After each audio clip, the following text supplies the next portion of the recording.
Estamos con Marcela Ibé, directora de la Escuela de la Voz y el Arte, para aprender algunos temas que tienen que ver del cuidado de la voz. La verdad que ampliamente interesados quienes hablamos, y la verdad que somos todos hablantes, pero también nos vamos a dedicar en este espacio a los cantantes. Marcela, bienvenida, ¿cómo estás? Hola, ¿cómo les va? ¿Bien? Muy bien, por suerte.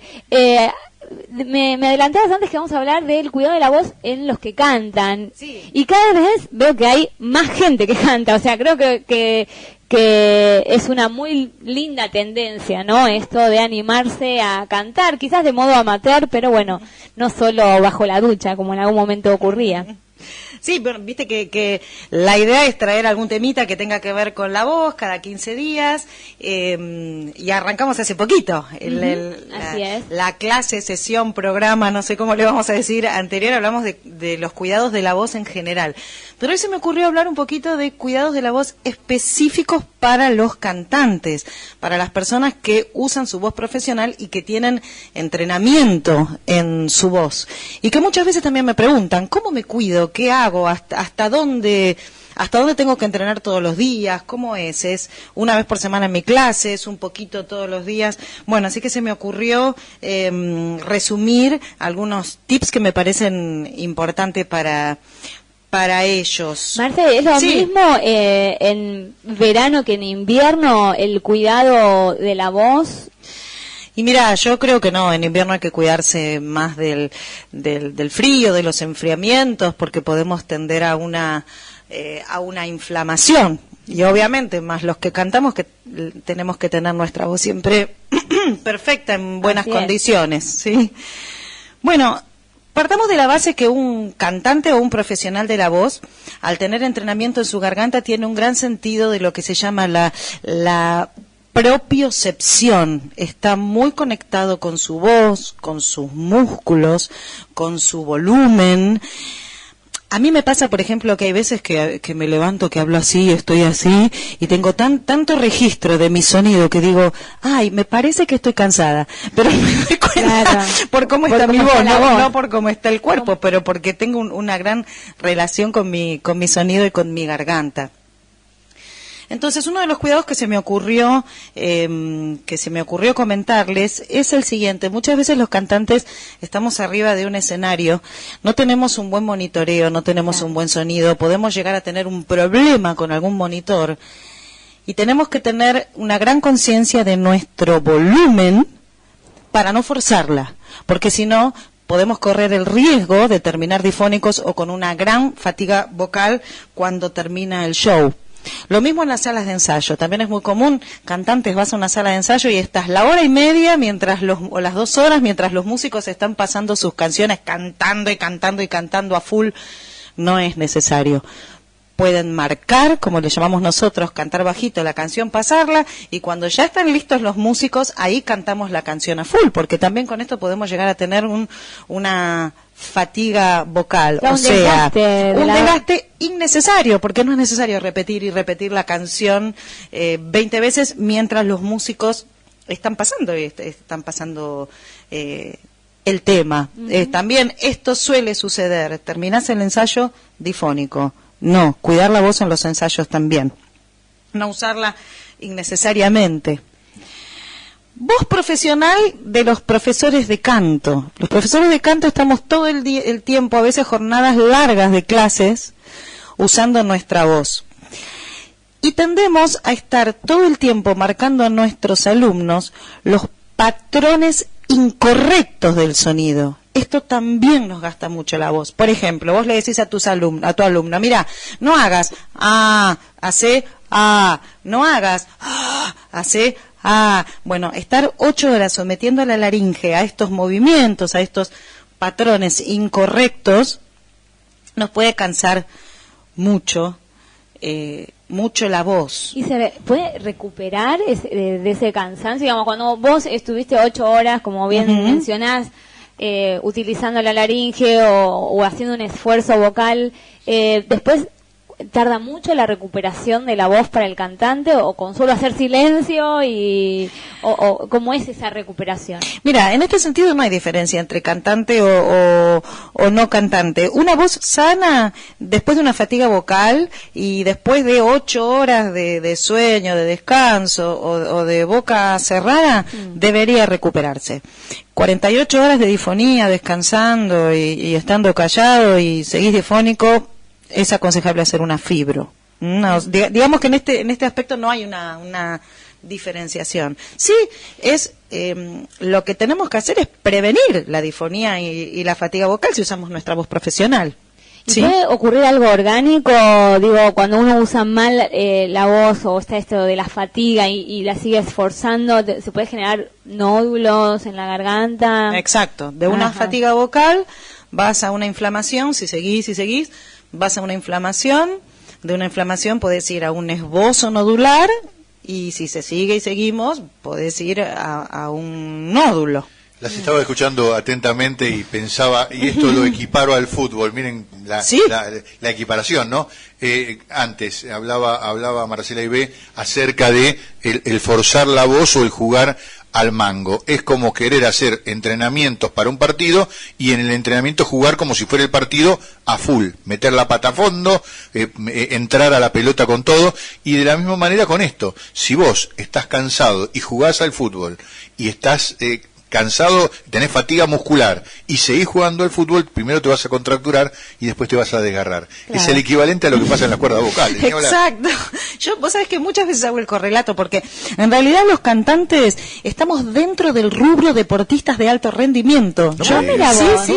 Y tiene sentido porque tenemos un músculo hiperentrenado. O sea, no hace mucho que yo me enteré de esto y yo siempre hago el correlato entre los futbolistas o un deportista, porque sí, exacto, somos deportistas. Pone todo cuando salís a la cancha, pero no cuando estás, por ejemplo, en una sala de ensayo. Claro, pero para eso previamente hay que tomar justamente lo que decís vos, hay que tomar conciencia de que es un músculo que hay que cuidarlo hasta el momento en que se juega, entre comillas, como decimos en el fútbol, por los porotos, y no cuando estás entrenando, ¿no? Exactamente, y por eso también es importante tener la conciencia en una voz profesional, igual que un deportista, de lo que tiene que ver con la preparación física y el entrenamiento. Nosotros tenemos preparación física, que es, ¿qué significa esto? Que nuestros músculos estén aptos para poder entrenar. Yo no puedo empezar a entrenar, ni puedo entrenar a un alumno si su garganta no está en condiciones, ¿sí? Igual que un deportista, así que me encantó ese correlato. Es que justamente, y me puse también a hacer la misma comparación, que a diferencia de lo que vemos quienes al menos sabemos cómo es el fútbol, no jugarlo no necesariamente, pero sabemos cómo es el fútbol, y entonces entendemos que no es lo mismo el entrenamiento que el partido por los porotos, el partido oficial. En el caso de los cantantes no se da eso. Cuando uno va a ver un ensayo, quiere que el cantante cante como si fuera a cantar la última canción de su vida, ¿sí? Entonces, ni propios ni extraños contemplan justamente el bajar los decibeles a la hora de ensayar. Exactamente, exacto. Otro tip para cantantes: no canten en otro registro. ¿Qué es eso? ¿Qué es eso? Los registros, esto lo digo así rápido, de mujeres son contralto, mezzosoprano y soprano, y los registros de los varones son bajo, barítono y tenor. Si sos tenor, canta en tu tesitura, canta como tenor, como soprano, canten en sus registros. Yo pensé que uno, por ejemplo, si es soprano o si es tenor y cantás un registro más abajo, te cuidás la voz, digamos, o si sos mezzo y cuidás y vas para abajo, como que la protegés la voz. Nada más alejado de eso. Y esto es muy común, sucede bastante en los coros. Muchas veces en los coros se necesita determinada cuerda, hay pocas sopranos, entonces ponen a una contralto a cantar notas agudas, ¿viste? Y esa hiperfunción puede llegar a una difonía o un cansancio vocal, o viceversa, ¿viste? Una voz aguda que te hacen cantar así porque no tenés contraltos. Bueno, hay que tener cuidado. Directores vocales, trabajen con conciencia y utilicen las voces que tienen como corresponde, ¿sí? Es muy común escuchar coreutas con problemas de difonías por este tema. Porque lo pusieron en otro lugar de la cancha de la que pueden jugar. Totalmente. Me encanta. Vas a hacer todo el correlato y está genial. Estamos a full con la fiebre mundial. Estamos en el mundial. Me parece muy bien. Que la Argentina juegue como una orquesta. No importa. Y afinado. Sí, seguro. Otro tip. La voz hablada debe usarse exactamente que la voz cantada. La voz hablada no está escindida de la voz cantada. Somos una sola voz. Cuando hablamos, como dice tu canción, Laura, sí. Cuando cantamos y cuando hablamos, hablemos también con la voz colocada, con los músculos en caliente. Es muy común cantar y después de cantar hablar con la voz toda mal, sin apoyo, sin sostén, sin utilizar lo que debemos utilizar en una voz profesional. Y esto también cansa, esto también nos genera fatiga. Pero vos decís cantar en falsete y hablar normal, o al revés, es decir, con una voz el canto y otra voz lo que se habla habitualmente. No. Yo digo, hablar y cantar con un correcto apoyo, con un correcto control muscular, con una buena proyección, o sea, utilizar los elementos que necesitamos utilizar cuando cantamos y también cuando hablamos, ¿sí? Sí, por supuesto. Esto no tiene que ver con con el mismo tono con el que hablamos, cantar. No es el tono, no tiene que ver con el tono, porque si yo canto puedo cantar más arriba o puedo cantar más abajo. No tiene que ver con eso, tiene que ver con la utilización correcta de nuestros músculos para fonar, hablando o cantando. Claro. Con lo cual tendríamos obviamente que entrar la garganta en calor, como quien dice. Exacto. Porque si no podemos ponernos a hablar. Exactamente. Es decir, ya sea para hablar a través de los micrófonos o cuando nos levantamos. Exactamente, es eso a lo que me refería. Ojo, cantantes. Entonces es mucho más amplio todo esto que el mero hecho del profesional que canta o el profesional de la voz que tiene que hablar a través de micrófonos. Es para todos esto. Vos sabés que yo hace muchos años atrás cantaba mucho, tenía muchos shows por fin de semana y tuve un esbozo nodular. Cuando llegué a tratarme, comprendí junto con mi foniatra que yo había lastimado o cansado mi voz hablando en los shows y no cantando. Yo tenía como escindida, ¿viste? La voz hablada y la voz cantada. O sea, yo cantaba y utilizaba toda la técnica tal cual me habían enseñado, pero hablaba dando clases inclusive y hablaba sin un correcto uso de mi voz. Eso me había hecho generar ese esbozo nodular y yo en esa época hacía 5 o 10 shows por fin de semana. A mí me pasaba que hablaba por radio a la mañana, a la tarde en el canal y a la noche daba clases. Y en la clase me destrozaban. Mirá vos. Entonces decía, es por todo el esfuerzo del canal y de la radio. No, el canal y la radio iban de taco. El problema era de la noche, que en donde uno hablaba más fuerte, en un aula fría, tal vez levantando un poco la voz cuando había mucho murmullo. Y me terminaba con la voz destruida pensando que era del todo el día. No era de todo el día. La verdad que cuando terminaba la radio y después el canal terminaba bárbaro. Es muy común. 2 tips más. Cantantes no estén todos los días vocalizando varias horas. Es muy común eso también, el vocalizar horas y horas. Vocalizar son los ejercicios. Vocalizar es entrenar. Entrenar. Esto también te puede generar una fatiga vocal. No es necesario si no estás por tener un show. Está bueno calentar todos los días, más o menos 30 minutitos, preparar la voz con ejercicios de vibratoria, levantar la voz para que esa voz esté en condiciones. Pero no es necesario estar varias horas entrenando y vocalizando a los gritos. Bueno, tenés que tener un show, sí, unos meses antes, pero no es necesario, ¿sí? Y el último tips, artistas de comedia musical. Los artistas de comedia musical deben trabajar, los directores de voces de comedia musical, deben trabajar en conjunto con los profesores de danza, no los profesores, los directores de danza también. Los coreógrafos. Gracias, Lau, no me salía la palabra. No, sí. Eso puedo entender un poco. ¿Por qué? Porque debemos generar movimientos que favorezcan a la producción vocal. Porque si, por ejemplo, un cantante de comedia musical tiene que cantar una voz aguda y en esa nota el coreógrafo justo le puso que revolee la cabeza y que revolee los pelos, seguramente va a ser muy difícil producir esa nota y también podemos llegar a tener problemas vocales por la no conciencia o por el no saber de la importancia que tiene el movimiento con el sonido. Bien, y me esto... parece fantástico esto que estás diciendo, porque para mí siempre fue algo mágico y me encanta eso, me encanta esa magia de aquellos que pueden bailar y cantar a la vez. Yo digo, me imagino practicando alguna actividad deportiva y después queriendo cantar simultáneamente y digo, me muero. Venite a comedia musical adultos en la escuela, que las entrenamos para moverse y cantar. No doy para eso, me parece.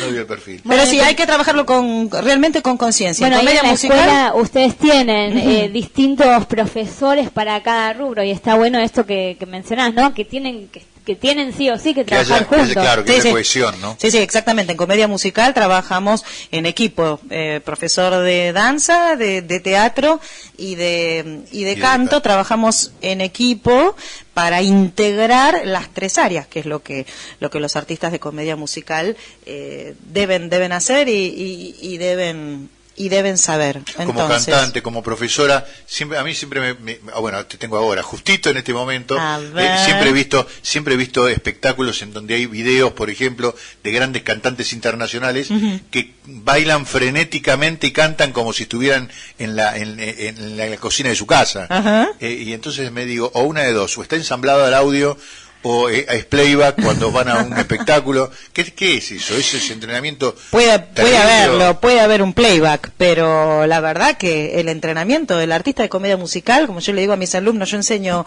entreno a bailarines y a gente de comedia musical, hay que salir a correr, entrenamiento aeróbico. Realmente yo en épocas que he tenido shows y que he tenido que sostener shows cantando y bailando, el entrenamiento era cantar arriba de la cinta. Arriba de la cinta y cantar a los gritos, antes como preparación, o irme al río a caminar rápido y trotar y ir con mis ejercicios de vibratoria. Ese es el entrenamiento. Y si no podés, como decís vos, en la cancha, no podés soportarte cantando y bailando, por supuesto. Yo me imagino. No, claro, ni hablar, no puedo ni hablar, voy a poder cantar. El agitar y bueno, también toda la otra parte que tiene que ver con el control de la afinación en el movimiento. Claro. Yo pensé que cantar muy era difícil. nada más que afinar, pero no. Con Marce descubrimos un mundo inmenso. Exacto. No, según en el rubro, obviamente, si sos un cantante de ópera, no es necesario que, si bien yo siempre les digo a mis alumnos, salgan a correr, entrenamiento aeróbico para cantar, pero bueno, si cantas ópera o si cantás popular, no lo necesitas, como si cantás o bailás en el contexto de una comedia musical. Es como que el entrenamiento y la preparación es diferente, es otra, claro.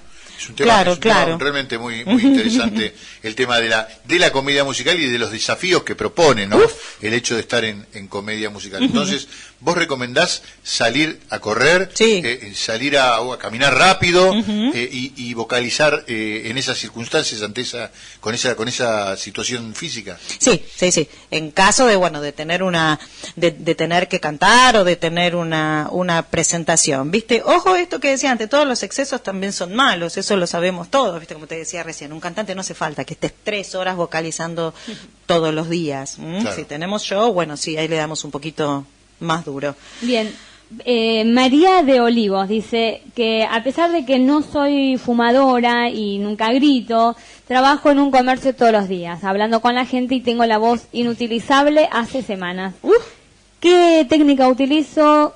Y si debe hacer esto que vos decías, precalentamiento. Medio vacaciones. Hola María.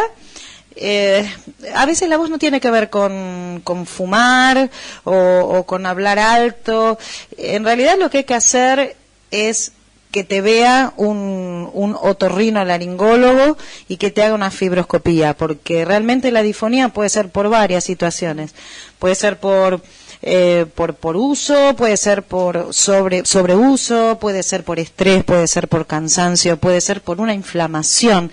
Entonces, hay que determinar antes por qué no tenés bien tu voz. O sea, yo no te podría dar un consejo sin saber antes cómo, en qué condiciones están tus cuerdas vocales. Entonces, es cierto, esto que decís, ¿no? Después de la consulta médica, a veces no es algo que vaya a una operación. No. Primero descartamos si la disfonía o ese cansancio es funcional por el funcionamiento, entonces enseguida lo recuperamos. O bueno, si tenés un esbozo, un quiste, bueno, ahí hay que ir a un fonoaudiólogo. Pero primero, entonces, para pasarle en limpio a María, vas al otorrino que te diga en qué situación están tus cuerdas vocales. Si tus cuerdas vocales están en buen estado, con un maestro de canto, con un foniatra, enseguida, o con un buen descanso, lo podés recuperar. Si hay un esbozo, o si hay un quiste, un nódulo, ahí el otorrino te va a dar la derivación correspondiente. Sí, para relajar tu voz, María, lo que te puedo decir es que hagas bostezo de a ratitos, un bostezo, provocarlo, claro. Forzar un bostezo, eso relaja mucho la garganta. O hacer alguna nota grave como una V, como una abeja. Eso descansa la voz cuando la voz está en tensión. Y por supuesto tomar mucha agua, hidratar la garganta. Son esas 3 cositas que se me ocurre decir, pero esto no te va a recuperar la voz. Ve al otorrino. Recién hablaste del agua y me parece que esto hay que reiterarlo. Cuando decís agua, no decís té, no decís mate, no decís café, no decís ninguna infusión, decís agua natural. Exactamente, todas las teína, yerba, café, bebidas alcohólicas gaseosas deshidratan las cuerdas vocales. Por más líquido que uno piense que está tomando. Exactamente, deshidratan el cuerpo en realidad, porque ya sabemos que la cuerda vocal, la voz, tiene que ver con el aparato respiratorio. El agua la absorbemos por proceso metabólico, por hidratación en general. El cuerpo lo hidratamos tomando agüita, ¿sí? Claro. Bueno, hasta acá hemos llegado. Próxima, les cuento de qué voy a hablar la próxima. Dale. Para que hagan preguntas y vayan pensando. Mitos de la voz. Mitos de la voz. Mitos sobre la voz, sobre los cantantes. ¿Viste esto de que las cantantes tienen que ser gordas? Si tenés voz fuerte, sos gorda. Si te hace... Y tenías al monstruo de Demis Rousseau, desde ¿cómo se llama? A la cantante que estaba con Freddie Mercury, que cantaba Barcelona, con Montserrat Caballé. Montserrat Caballé, es decir, todos tanque de guerra. Pero no les voy a dar la respuesta ahora, la dejamos para la próxima. Piensen, ¿cuáles son los mitos sobre la voz? Que el chocolate, que te empasta las cuerdas vocales, ¿viste? Todas esas cosas las charlamos la próxima. Pero, ¿sabés qué? Me encanta. Gracias, Igual, Marce. Marcela, gracias. A usted.